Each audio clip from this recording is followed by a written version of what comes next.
Bismillahirrahmanirrahim. Assalamualaikum warahmatullahi wabarakatuh. Alhamdulillah malam ini kita bisa memulai giat lagi untuk kajian. Di malam hari ini kita akan melakukan kajian tentang hukum, tentang medsos, lebih khususnya beretika dalam bermedsos, mungkin begitu. Untuk itu mari kita mulai.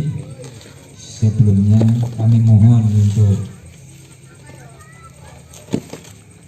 Ustadz Ketut Abid Halimi, kami persilakan untuk memimpin doa. Monggo Pak Ustadz. Bismillahirrahmanirrahim. Mari kita awali dengan doa sebelum narasumber duduk di singgasana kajian ini. Al-Hazini Al-Fatihah.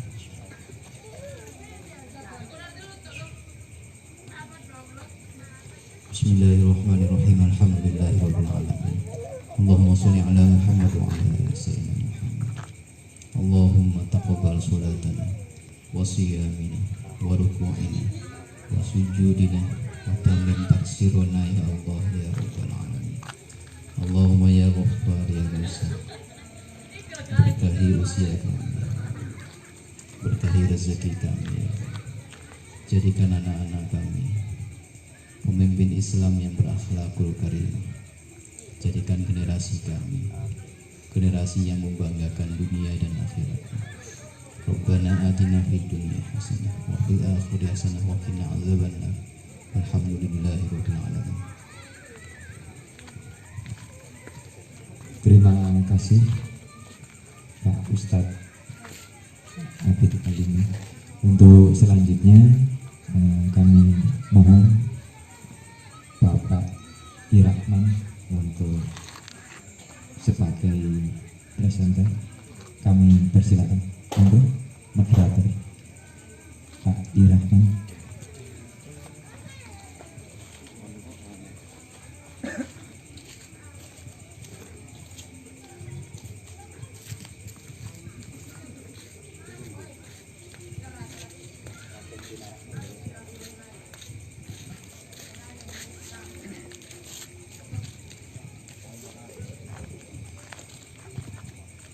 Assalamualaikum warahmatullahi wabarakatuh. Berjumpa lagi dengan kami Pikal Production yang alhamdulillah pada malam hari ini kita akan menyajikan sebuah tema yang mana pada malam hari ini kita mengundang seorang narasumber yang berkelas nasional. Alhamdulillah beliau adalah Bapak Riyadi Pamungkas SHMH yang juga menjadi penasihat hukum di Pikal Production. Dan alhamdulillah pada kesempatan malam hari ini kita akan membahas sebuah tema yang sangat menarik, yang mana tema ini insya Allah menjadikan kita bisa lebih berhati-hati dalam rangka hidup bersosial, hidup bertetangga, karena tema ini mempunyai judul yakni etika bermedia sosial melalui kajian Undang-Undang ITE. Mudah-mudahan apa yang kami sampaikan dan kita bahas pada malam hari ini akan menjadi manfaat untuk kita semuanya. Amin amin ya rabbal alamin. Untuk itu saya undang langsung beliaunya yang terhormat Bapak Riyadi Pamungkas SHMH untuk bisa menempati tempat yang telah disediakan.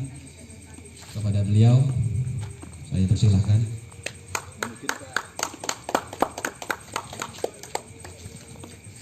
Selamat malam Pak. Assalamualaikum.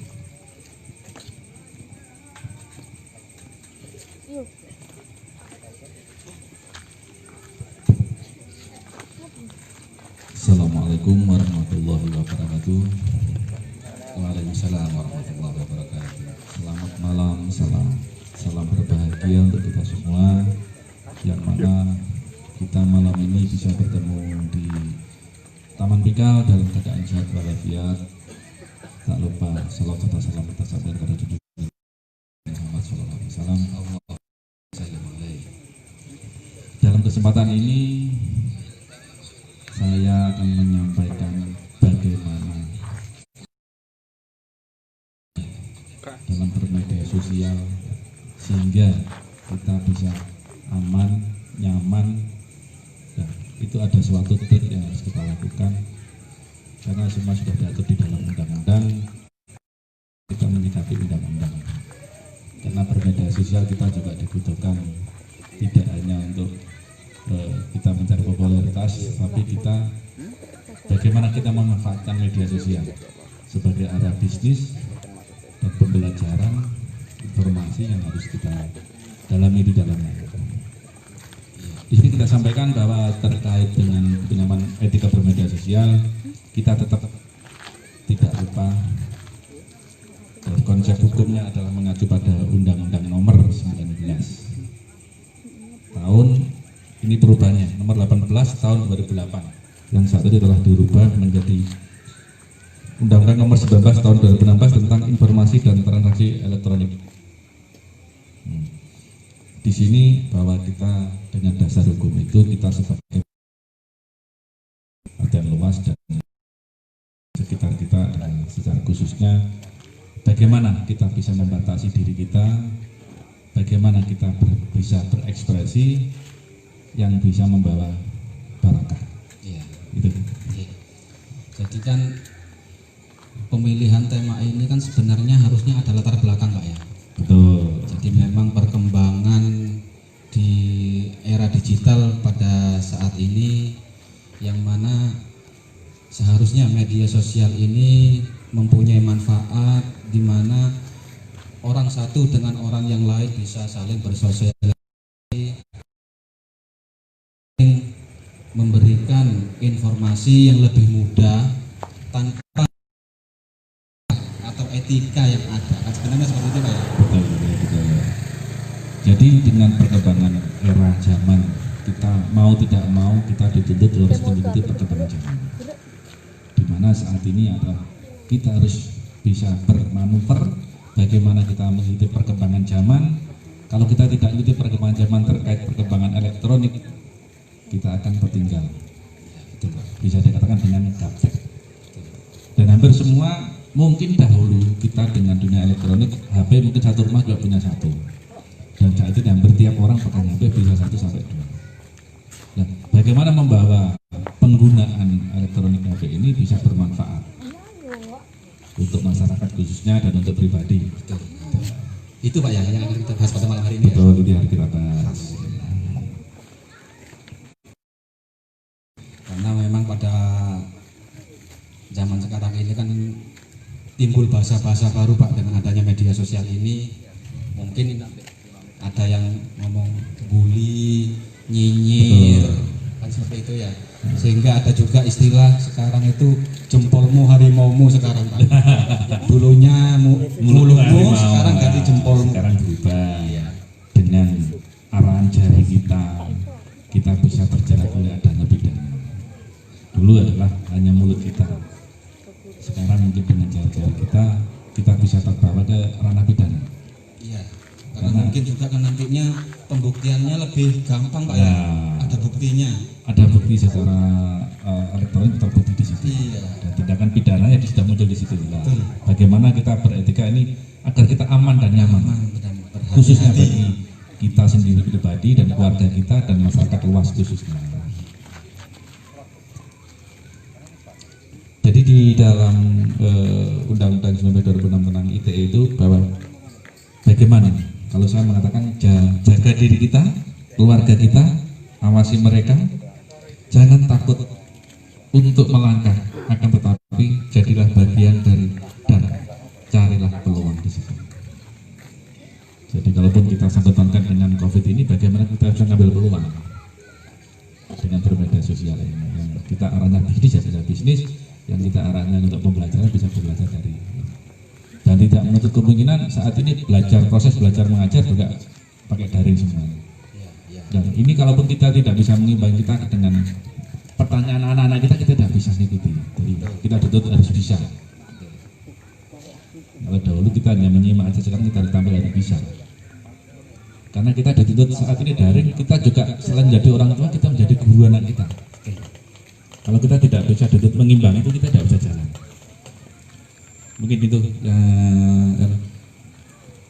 bahwa media sosial. Ini yang sebenarnya gini Pak. Jadi untuk biar lebih tepat, jadi sebaiknya bisa memberikan pemaparan dulu, berikan materi apa yang perlu disampaikan, sehingga nanti pasti bagi yang di rumah akan ada muncul sebuah pertanyaan-pertanyaan yang seharusnya bermedia sosial yang aman itu bagaimana, kalimat-kalimat yang digunakan itu yang tidak mengandung unsur pidana itu bagaimana sehingga bisa aman. Silakan Pak. Oke, baik. Kita bicara dengan media sosial dulu. Apa sih media sosial itu? Mungkin banyak orang yang paham dan banyak yang kurang paham terkait media sosial. Media sosial adalah media online atau daring dengan para penggunanya dapat dengan mudah berpartisipasi, berbagi, menciptakan isi blog jejaring sosial, baik forum dan dunia virtual.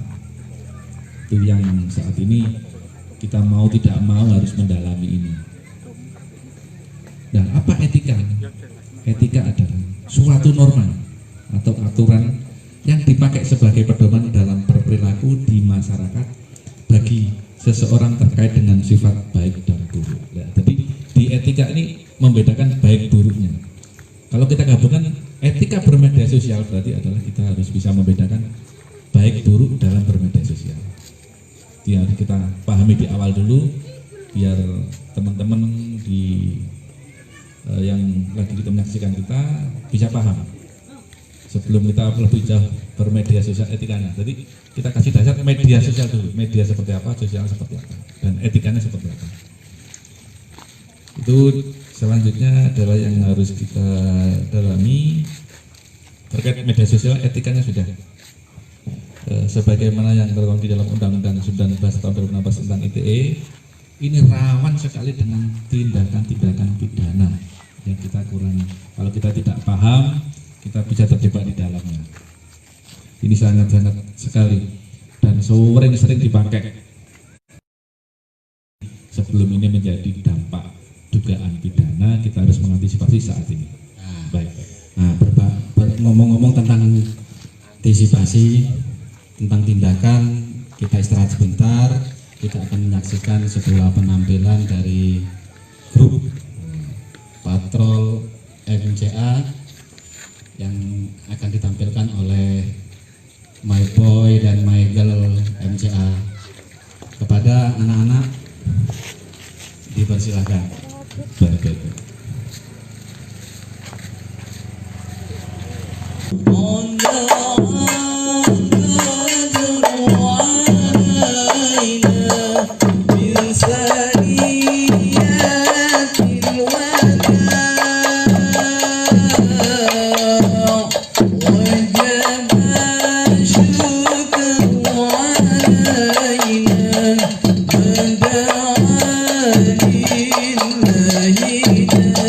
bersama.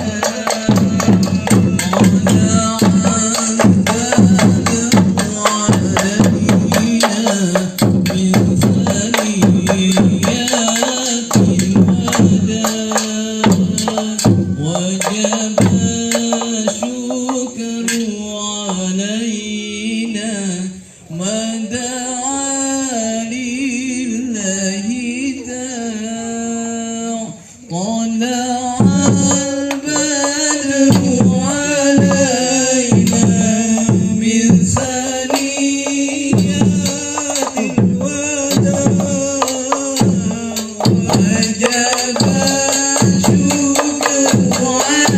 علينا من دعا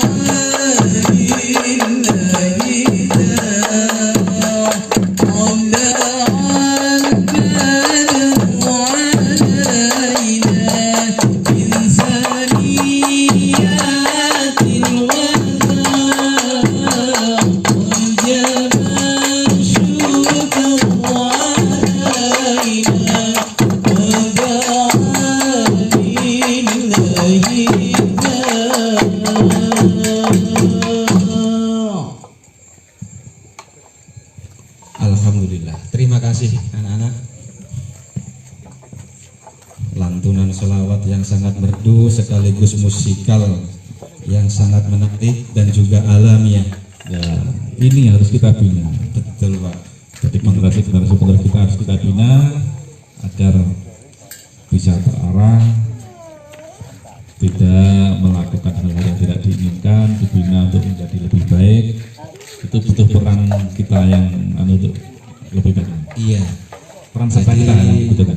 Paling tidak mengalihkan kegiatan anak-anak yang biasanya pegang HP satu hari mulai pagi sampai malam selepas gara-gara COVID.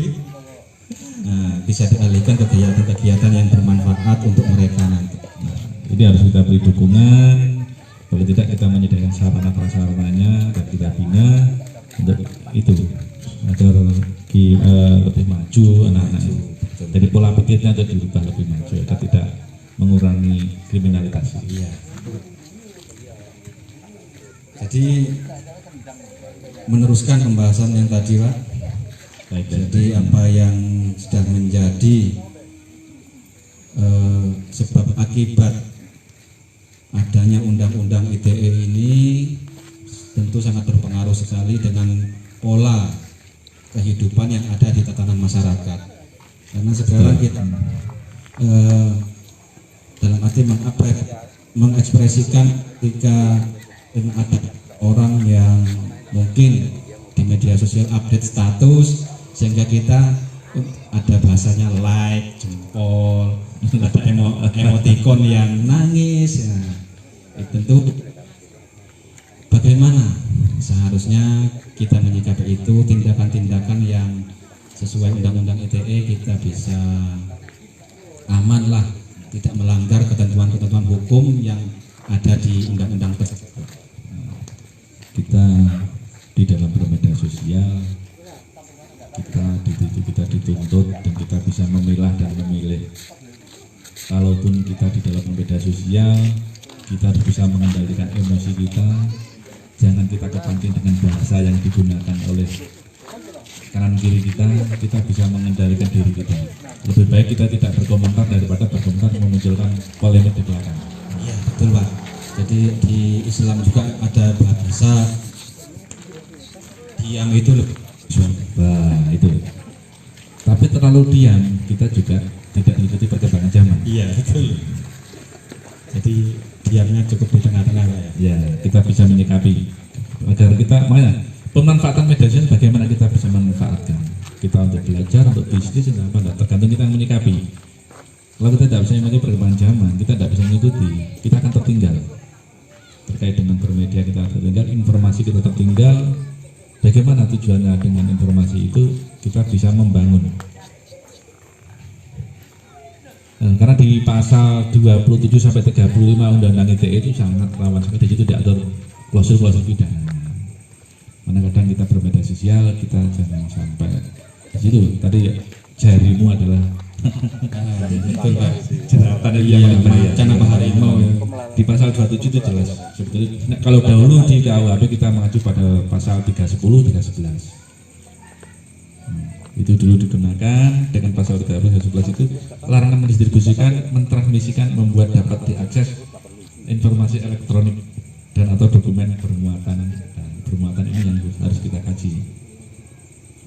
terkait dengan ayat 1 itu adalah terkait dengan asusila. Jadi kita terpancing di situ dengan asusila itu. Kita diajak ngomong orang kita tidak paham. Dan tidak tanpa kesengajaan kita merekam. Kalaupun kita disebarkan, itu menjadi pelanggaran pidana di situ muncul. Karena diduga kan kita menyebarluaskan itu. Yang di ayat 2 adalah itu dengan perjudian. Dengan Undang-Undang Dasar 45. Sehingga ini tetap bisa berlaku. Dia paling bahaya dan nama baik. Kalau kita di tahun 2019 yang lalu banyak kasus, ya, kita contoh kasus kemarin yang kait kasusnya Baik Nuril, Guru ya, Pak. Itu kasus sebetulnya dia juga diajak teman curhat Sebenarnya dengan teman curhat, dia melakukan ada indikasi dugaannya dia melakukan perekaman sehingga ada menyebarluaskan, sehingga itu menjadi putusan pengadilan Makassar waktu itu. Dia diputus dengan putusan 6 bulan kurungan dan denda 500 juta, subsidiar 3 bulan. Nah, kalau kita kaji itu sebetulnya kan, kalau kita salah tidak salah, sebetulnya kalaupun disebarluaskan jadi salah. Kalau hanya berhenti di dia tidak akan jadi masalah. Kalau kita jangan sampai terjebak informasi seperti itu. Kalau cukup kita yang tahu saja tidak akan jadi masalah. Kalau orang lain menikmati dan tahu lah itu menjadi masalah. Ini efek media sosial. Efek media sosial lah. Kita tergiring ke sana lah. Makanya kadang bahasa-bahasa yang disampaikan di media sosial itu sedikit banyak kita tergiring. Kita terbawa. Yang buat status emosi, kita yang membaca terkait dengan emosi. Nah, kalau sudah tidak juga emosi, kita tidak terkontrol. Kita tidak bisa mengontrol emosi kita sehingga menjadi masalah. Ada seseorang ataupun pihak lain yang dianggap dirugikan, lah ini muncul masalah. Masalah berbagai masalah, banyak sekali masalahnya. Iya. Kadang kan juga sekarang itu juga ada berita hoak. Ya, hoak itu yang berita yang tidak pasti. Kita tidak tahu sumbernya tapi disebarluaskan. Betul. Itu padahal seharusnya kan saring dulu, bahasanya sebelum sharing, Pak ya. Kita pastikan dulu berita apa? Tabayun, Pak. Iya. Betul. Nah, ya. Tabayun dulu. Ada bahasanya tabayun. Biar kita terhindar dari fitnah, bagaimana kita klarifikasi dulu sebetulnya berita itu. Nah, bahasa hukum diklarifikasi kebenaran dan tidaknya. Kalau memang benar informasinya benar dan mendidik, yuk, baik kita luaskan. Tapi kalau informasinya itu menyudutkan seseorang pribadi, seseorang atau pihak lain, ya kita berhenti sampai di kita aja. Berarti kalau hoak itu termasuk berita bohong, Pak ya? Berita bohong. Itu yang paling kita. Karena kalau kita lihat dari kasus Baik Nuril itu, dia mulai tingkat pertama diputus, dia kasasi sama menguatkan putusan PN, dia peninjauan kembali sama, karena dengan ini dirasa ini sosial sehingga Baik Nuril melalui kuasa hukumnya melakukan mengajukan ke presiden sehingga melakukan amnesti presidennya tahun 2019 sehingga Baik Nuril untuk bebas dengan pertimbangan sosial. Oh gitu. Jadi mungkin biar lebih hidup, Pak. Iya. Lebih enaknya kita adakan tanya jawab aja, Pak. Baik. Jadi biar apa yang menjadi mungkin pengalaman atau apa yang ada di sekitar kita bagi beliau-beliau yang hadir di sini ataupun di rumah itu bisa langsung mengena. Sehingga apa yang seharusnya kita jaga, bagaimana kita bisa sopan, beretika yang baik dalam bermedia sosial. Ya, baik. Nah, jadi mungkin dari teman-teman atau bapak-bapak, ibu-ibu yang ada di sini, di sana, ada yang mau bertanya tentang tema kita pada malam hari ini, yakni Undang-Undang ITE. Saya persilahkan, monggo, Bapak, Ibu. Oh, ada. Selamat malam. Selamat malam. Sebutkan nama, Pak. Ya, Bapak siapa? Nama saya Anang. Ini mau tanya ya. Zaman sekarang kalau kita bermedsos, ya sekarang yang dimarahin ini WA ini. Kalau kita pakai WA, kadang-kadang sering sekali kita itu jadi salah paham. Apa yang pesan yang disampaikan dari sumber atau penulis itu kadang salah arti di pihak penerimanya. Nah, sering-sering begitu. Nah, apakah mungkin kalau zaman sekarang itu seperti WhatsApp itu ada yang pakai untuk apa ya, kayak misalkan kayak acara rapat itu kan kayaknya kurang nyampe. Nah, yang saya tanyakan gimana kita caranya supaya terhindar dari istilahnya salah paham. Mungkin kita harus yang bagaimana dalam beretika untuk kayak khususnya media WhatsApp itu. Matur suwun, terima kasih. Iya, terima kasih Bapak Anang, sebuah pertanyaan yang menarik sekali. Bapak Anang pakai WA juga ya? Kira-kira begitu. Iya. Karena memang itu tadi memang yang disampaikan bahwa WA itu kadang ketika yang bersangkut yang di sana menulis kadang nggak ada titik komanya, padahal seharusnya ada. Karena nggak ada akhirnya nyambung sehingga yang membaca salah arti, salah paham, kadang seperti itu Pak. Baik, ini terkait dengan WA dan SMS itu kan ketikan. Kalau kita yang menyikapi, kita yang membaca, posisi kita lagi emosi, kita akan terpancing emosi. Betul. Jadi bagaimana kita menyikapi bahasa itu? Jadi tergantung ke pribadi kita. Kalaupun beritanya emosi, kita bisa mengendalikan diri kita, insya Allah kita tidak akan terpancing ke sana. Jadi bagaimana kita kembali ke diri kita, bagaimana posisi kita aman dalam bermedia sosial tadi, kita sikapi berita itu, sumbernya dari mana, kata-kata seperti apa. Jangan sampai kita terjebak di dalamnya itu kita menyebut person sehingga muncul nanti pencemaran nama baik. Di pasal 27 ayat 3 itu nanti yang muncul. Berarti ber-WA juga itu harus berpikiran jernih Pak ya? Kita harus berpikir jernih, apapun yang terjadi kita berpikir jernih. Makanya sumbernya kita dalami dari mana, apa, motifnya apa. Nah, yang kita kadang kita terjebak di motifnya. Padahal kita buat status seperti apa.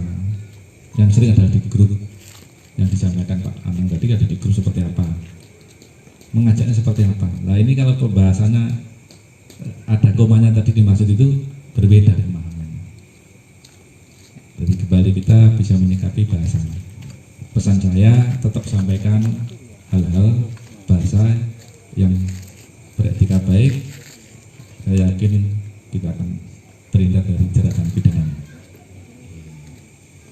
Saya ingat itu Pak. Mungkin ada lagi dari bapak-bapak, ibu-ibu mungkin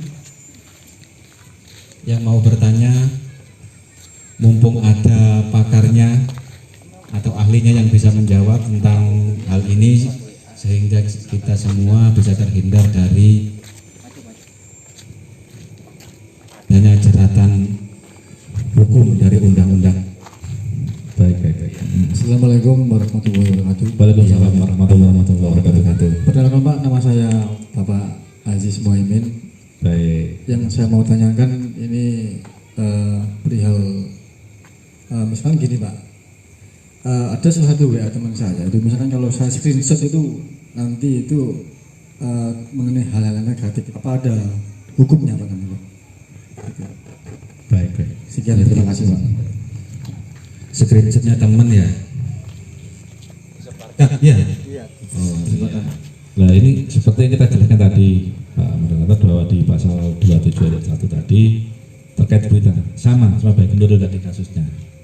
Dan itu sebetulnya merekam, dia menerima telepon direkam untuk dirinya sebetulnya. Karena tersebar ke orang lain, nah ini penyebarannya. Nah dari kita dijadi penyebarannya. Kalaupun kita sudah tahu secara norma itu ada etika tidak baik dan ada unsur pidana yang jadi korban terlecehkan di situ. Kalau kita menjawab, kita jelas terhadap pasal 27 ayat 1. Jelas nanti di situ diatur di situ dan ancamannya sangat ngeri sekali sebetulnya media sosial. Berapa tahun Pak itu Pak? Kenapa dibuat seperti itu? Agar kita beretika bermedia sosial tetap terjaga, tidak saling menyakiti satu sama lain. Tujuannya itu. mungkin kan dengan adanya kajian ini juga, ini seharusnya juga menjadi pelajaran bagi yang di sini maupun yang di rumah. Ketika yang mana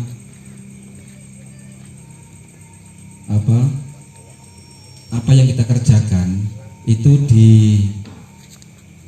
dibatasi oleh hak orang lain, kepentingan orang lain, istilahnya apa? Ada jaraknya, Ya. gitu. Jadi nggak bisa angger losbol, Pak ya. Kita juga ada di dalam pasal 35 di situ diatur bahwa terkait pemalsuan dokumen elektronik dengan cara memanipulasi, penciptaan, perubahan, penghilangan dan pengrusakan. Karena kita terlena, kita tidak paham. Jadi data elektronik kita palsukan, kita tidak paham itu. Kalaupun nanti ada pihak lain yang merasa dirugikan, ini akan menjadi timbul masalah. Pasti ada unsur pidana. Nah, kita sangat berhati-hati, berpesan kepada teman-teman semuanya, warga masyarakat untuk berhati-hati dalam bermedia sosial. Jeratannya sangat ngeri sekali. Itu Pak Ajis. Jadi screenshot teman-teman itu mau mungkin kata-katanya yang kurang bagus sehingga Anda yang menyebarkan itu insya Allah nanti kena nanti pimpinan. Harapan kalau sudah tahu hal yang sekiranya tidak baik menurut bahasa dan etikanya yang sebagaimana diatur di hukum, ya berhenti di kita saja, selesai mungkin. Itu lebih aman Pak ya. Lebih aman, selesai di kita dulu. Iya. Ya mungkin ada lagi pertanyaan. Nah ini ada Pak Ustadz yang mau bertanya. Baik. Silakan Pak memperkenalkan diri. Assalamualaikum warahmatullahi wabarakatuh. Waalaikumsalam warahmatullahi Perkenalkan, wabarakatuh. nama saya Pak Uye. Yang mau tanyakan Pak, masalah hoak ya. Nah, hoak itu apa ada cuma di Indonesia atau di negara lain juga ada Pak? Terus begini Pak, masalah hoak kan semua saya nggak tahu itu hoak atau enggak. Lalu saya share umpama, saya sebarkan. Itu nanti jika itu benar-benar hoak atau kena terjerat undang-undang, apakah saya juga terkena Pak? Terima kasih. Assalamualaikum warahmatullahi wabarakatuh. Baik. Allah berkatu. Untuk memastikan hoak dan tidak, itu butuh suatu kajian khusus, dan itu yang bisa melakukan adalah dari teman-teman di kepolisian, Krimsus yang bisa menganalisa itu. Di situ ada cyberkrim, dia yang bisa menganalisa terkait berita itu benar dan tidaknya, mereka akan menyimpulkan di situ. Jadi kita secara pribadi untuk menyimpulkan itu sulit karena butuh pembuktian. Berita bohong yang dikatakan Pak Ayat tadi tidak hanya di Indonesia, dunia ini semuanya kita bohong itu. Kalaupun di Indonesia kita diatur di pasal di 28 Undang Nomor 19 tahun 2018 tentang ITE, kita diatur terkait berita bohong. Seperti apa berita bohong? Apakah beritanya itu bohong lucu? Nah, itu kan butuh kajian khusus yang panjang. Kita secara menyimpulkan secara gamblang, kita akan kesulitan. Iya. Jadi paling tidak juga harus cerdas Pak ya. Ya. Sehingga kita Cerdas bisa dalam tahu. media sosial. Iya, cerdas dalam bermedia sosial sehingga kita tahu oh berita ini kayaknya enggak ada, ini mengada-ada seperti ini. Nah, seharusnya kita bisa mempelajari itu. Kan gitu Pak ya, seharusnya Pak ya. Tapi kan itu tadi mungkin terbawa suasana media sosial itu. Iya. Ono kancanya nyekrut, main seketut, akhirnya Padahal kita perlu tahu kebenaran dari berita tersebut. iya. Makanya sering kita katakan dalam berita kita harus tahu sumbernya dari mana. Yang jelas penyebaran yang pertama yang kita tahu dulu. Karena dengan apapun teman-teman di kepolisian itu untuk mencari itu mudah. Berarti kalau masuk di ranah kepolisian itu nanti yang nyebar pertama Pak ya. Ya jelas yang nyebar pertama. Yang selanjutnya Selanjutnya, nah itu ada tahapan. Nanti ada pengembangan dari penyidik. Seberapa dia keterlibatan di situ. Yang menerima itu seperti apa? Ada klausulnya nanti. iya. Gitu Pak ya. Iya, jadi hati-hati ya. Iya. Oke, mungkin ada yang lain. Oh, ini ada lagi. Oh, Bapak Anang lagi. Silakan Bapak Anang. Ini mau nanya lagi nih Pak. Sekarang ini kan kayaknya pemerintah ini menjelang musim pilkada ya.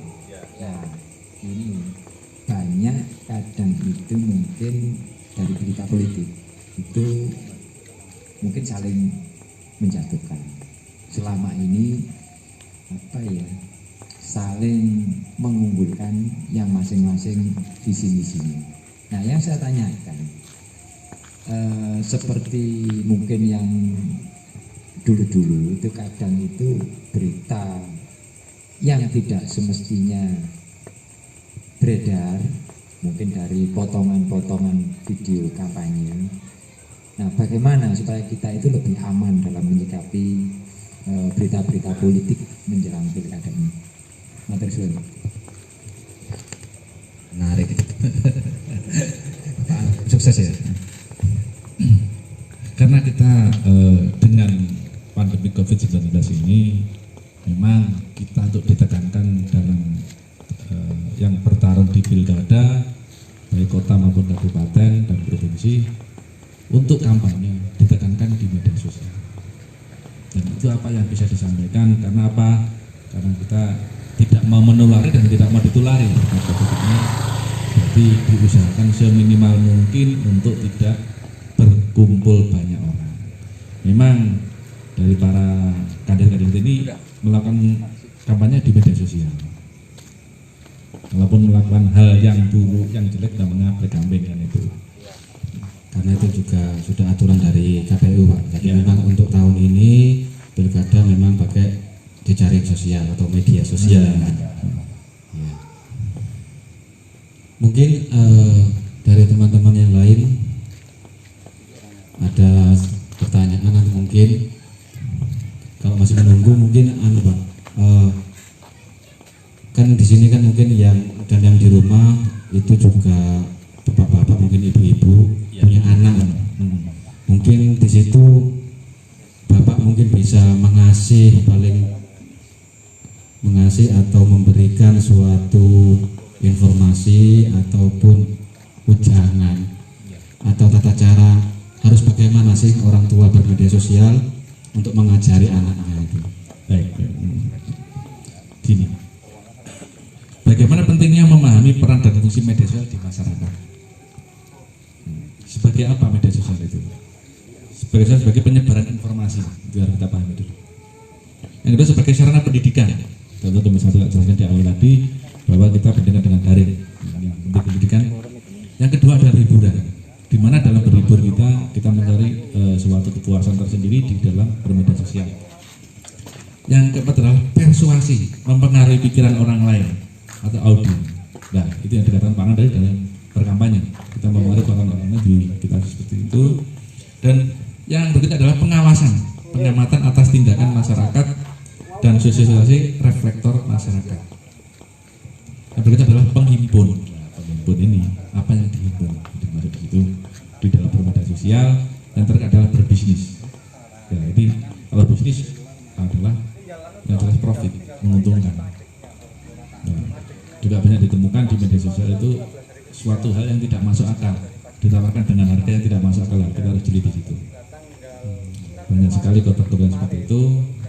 Dan terutama peran kita sebagai orang tua, bagaimana kita mengawasi anak terkait adanya media sosial. Karena anak dituntut untuk belajar dengan daring. Kadang belajar daring sudah selesai, tapi anak masih pegang HP. Ya. Apa yang dilakukan anak itu? Nah, itu butuh peran orang tua terhadap anak dalam bermedia sosial. Nah, pesan saya yang harus saya sampaikan adalah awasi pertemanan dan obrolan anak. Nah itu. Siapa yang diajak ngobrol? Tentang apa yang diobrol? Yang diobrol bermanfaat, tidak apa-apa. Tapi yang bermanfaat tidak bermanfaat, ya jangannya juga narkoba di mana-mana. Harapan saya kita semua dapat menjaga dan melindungi anak kita untuk pengaruh dari narkoba. Yang berikutnya adalah batasi waktu anak dalam bermedia sosial. Waktu anak berbatasi. Kita bisa memantau anak dalam bermedia sosial. Yang ketiga, jangan jadi orang tua yang malas. Dalam arti malas ini, jangan malas mengawasi anak kita dalam bermedia sosial. Peran serta kita sangat dibutuhkan.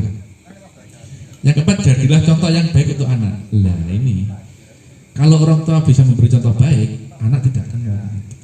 Jangan sampai kita melarang anak kita bermedia sosial, bapak ibu masak media sosial kan. Nah itu yang menjadi perhatian tidak baik. Yang kanan nyekel sutil, Lah. yang kiri megang HP Pak ya. Nah, anak disuruh berangkat ke masjid, bapaknya media sosial, lah itu kecerdasan tidak baik. Mungkin itu untuk koreksi diri kita dan kita semuanya. Padahal manfaatnya ketika mungkin ibu-ibu yang masak di rumah kanan bawa sutil, yang kiri lihat Ya. apa Resepnya itu ya. itu yang manfaatnya. Ya. Terus yang berikutnya adalah jadilah orang tua yang kreatif. Dalam arti kreatif adalah mendidik anak untuk dalam berkreasi di media sosial. Tujuannya untuk apa? Kita mengasah anak kita untuk bisa berkreatif. Kita pasti bercita-cita anak kita nanti cita-cita yang mulia. Betul, Pak. Tapi bagaimana cita-cita mulia itu bisa terwujud tanpa peran serta kita dan dukungan dari media sosial? Nggak mungkin.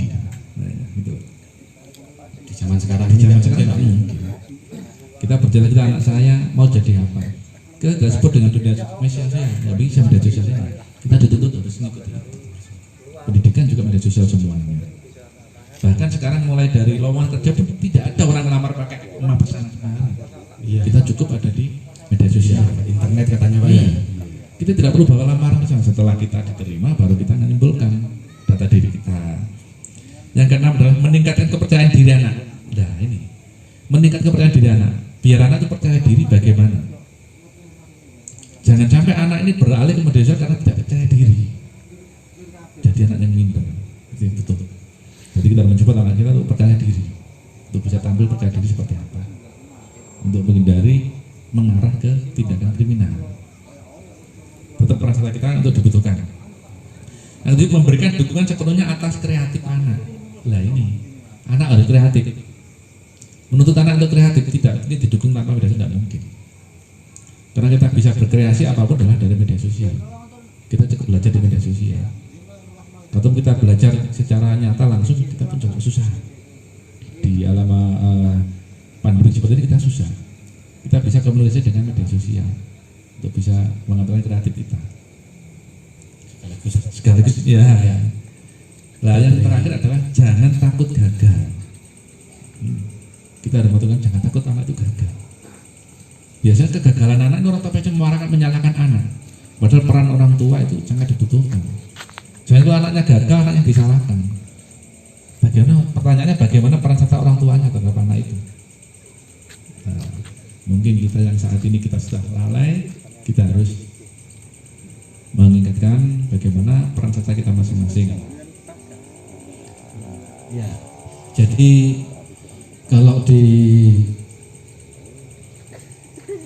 media sosial ini kan tentunya tidak luput dari bahasa hoak Pak ya. Betul. Ya. Sangat banyak sekali yang terjebak di situ.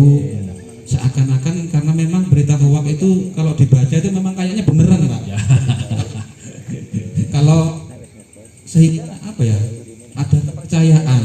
Oh iya ini kayaknya memang seperti itu nih, memang benar sehingga langsung di-share ke yang lain, di-share ke teman-teman ke grup yang lain. Sangat mudah sekali untuk Ya. makanya kadang itu makanya dengan adanya perkembangan seperti ini juga di berita hoak ini MUI Ya. Majelis Ulama Indonesia itu juga mengeluarkan keputusan MUI di mana di situ mengatur tentang cara beretika sosial juga bermedia sosial, yaitu tentang peran hoak dan lain-lain. Karena ini sangat berpengaruh sekali memang terhadap tatanan masyarakat yang bisa menjadikan kondusivitas. Kondusivitas itu bisa bahasanya itu apa? Terkendali stabilitas. Iya, tidak terkendali seperti itu. Mungkin dari sini ada Pak tips-tips khusus mungkin bagi kita dan juga mungkin bagi yang di rumah untuk caranya bagaimana seharusnya kita bermedia sosial itu tidak bertentangan dengan hukum. Nah, baik, kita memberikan tip kepada masyarakat luas. Tentunya pesan saya, sikapi. Kita harus bisa memahami regulasi. Regulasi adalah suatu peraturan yang ada. Jadi kita tidak terjebak di dalam bermedia sosial, kita pahami untuk regulasinya. Yang kedua, tegakkan etika bermedia sosial. Walaupun kita beretika media sosial, insya Allah kita aman. Kita bisa memilih mana yang harus kita sampaikan, mana yang harus kita simpan pribadi, dan mana yang harus dimengerti masyarakat luas. Nah, cek terlebih dahulu kebenaran informasi yang akan dibagikan, di-share ke publik. Kalau sudah ke publik, pasti ada pihak yang menikmati dan ada pihak yang dirugikan. Ini yang harus kita pahami. Kadang kita tidak sadar dengan ke situ. Yang benar adalah lebih berhati-hati bila ingin memposting hal-hal dan data yang bersifat pribadi. Kita tidak sadar, kita terpancing untuk melakukan data pribadi sehingga dimanfaatkan oleh orang lain dengan maksud kepentingan tersendiri. Karena orang yang biasa bermain berkepentingan di situ, dia sudah lihai. Dia tidak paham beristirahat di sana. Itu adalah belajar dari penyedia jasa seperti Google untuk menjalani peran menjadi intermediari, diberi tanggung jawab perantara. Ini harus kita pahami. Yang berikutnya adalah gunakan untuk pengembangan diri dalam bermedia sosial. Kita ingin mengembangkan diri kita. Kita tidak mungkin kita tetap seperti ini. Tuntutan zaman, pasar bebas sudah masuk. Kalau kita tidak bisa bersaing, kita akan tertinggal dengan negara lain.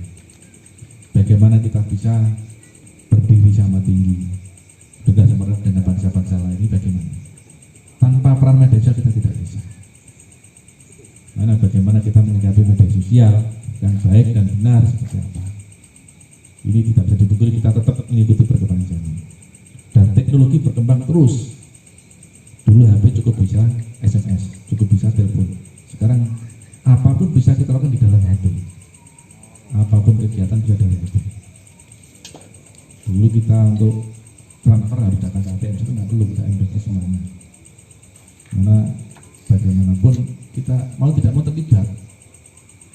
Bagaimana kita mengawasi keluarga kita bisa aman dari ini? Nah, itu butuh pengawasan kita semuanya. Dan harapan saya kita harus bisa saling mengingatkan. Di dalam grup WA sering terjadi hal-hal yang tidak kita inginkan. Satu, kita terpancing berita, satu menyampaikan konfirmasi berita tersebut. Kita konfirmasi langsung ke bersangkutan yang ngatur berita terkait kebenaran dan tidaknya. Jangan sampai ada pihak-pihak yang dirugikan sehingga muncul laporan. Kalau sudah muncul laporan, pasti ujungnya tindakan pidana. Pesan saya yang terakhir adalah tatap masa depan, jangan takut melangkah. Jadilah orang yang kreatif, inovatif, dan solutif. Ini pesan kita untuk keluarga kita dan kita semua. Mantap. Kalau kita tidak solutif, kita tidak. Intinya solutif kita bisa mensolusikan suatu permasalahan. Kreatif kita harus kreatif, kreatif kita ketinggalan zaman. Jadi inovatif kita harus punya penemuan baru, inovatif seperti apa? Seperti saya dengan pekerjaan saya, kita dituntut harus ada inovasi baru. Bagaimana? Dan kreatifnya seperti apa, solusinya seperti apa. Berkaitan dengan profesi saya harus ada tujuannya adalah solusi.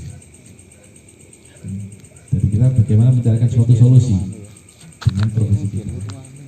Mungkin itu yang dapat saya sampaikan, mungkin ke masyarakat luas bisa disebarluaskan seperti apa yang kita menyikapi dalam bermedia sosial. Kita lebih berhati-hati kepada siapa, untuk siapa, bagaimana. Mungkin itu yang dapat saya sampaikan. Terima kasih Bapak Riyadi Wongga. Ya, itu tadi pemaparan sebuah materi tentang etika bermedia sosial menurut Undang-Undang ITE. Insya Allah apa yang disampaikan oleh beliau Bapak Riyadi Pamungkas sangat bermanfaat sekali apabila kita menerapkannya di kehidupan kita bermasyarakat maupun dalam individu. Karena apa? Kebebasan kita dibatasi oleh kebebasan orang lain. Jadi semua juga tergantung niat, karena di dalam Islam sendiri itu juga melarang adanya fitnah sosial ini gampang sekali untuk memfitnah, cepat nyampe cepat. Ya. Hibah, rasan-rasan, kawan muda sekali. Nggih. Namimah, adu domba, itu gampang. Ya. Jadi di situ kita dituntut untuk selalu berhati-hati. Kita tata niat ketika kita mau melakukan sesuatu. Karena apa? Niat itu merupakan awal dari apa yang kita lakukan. Ya mungkin cukup ini sementara yang bisa saya sampaikan. Nanti ada season kedua, atau mungkin ada sebuah penampilan atau atraksi atau apa nanti ini, karena kajian ini merupakan kajian yang sangat bermanfaat sekali. Tentunya ini hanya sedikit keilmuan kami di sini berdua, Pak ya. Keilmuan yang kami punya, sehingga ini berusaha untuk saling berbagi apa yang bisa kami berikan. Intinya bagaimana kita berbuat baik itu sesama, terutama untuk orang kiri kita.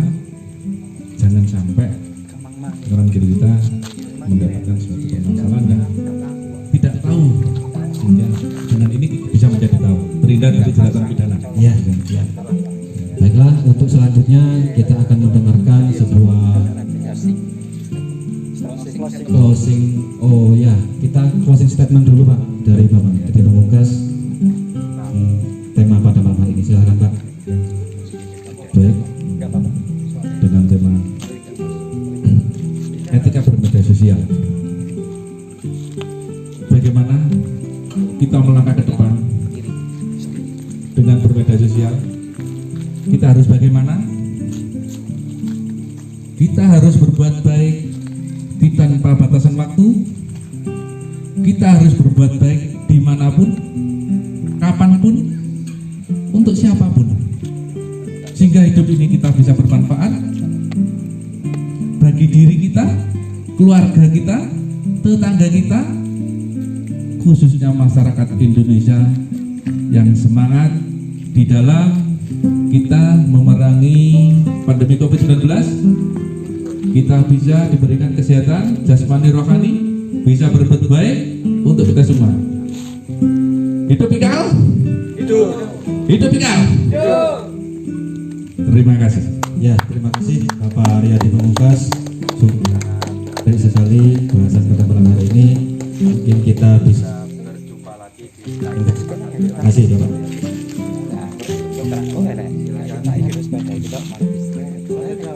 Baiklah, untuk selanjutnya kita akan mendengarkan sedikit motivator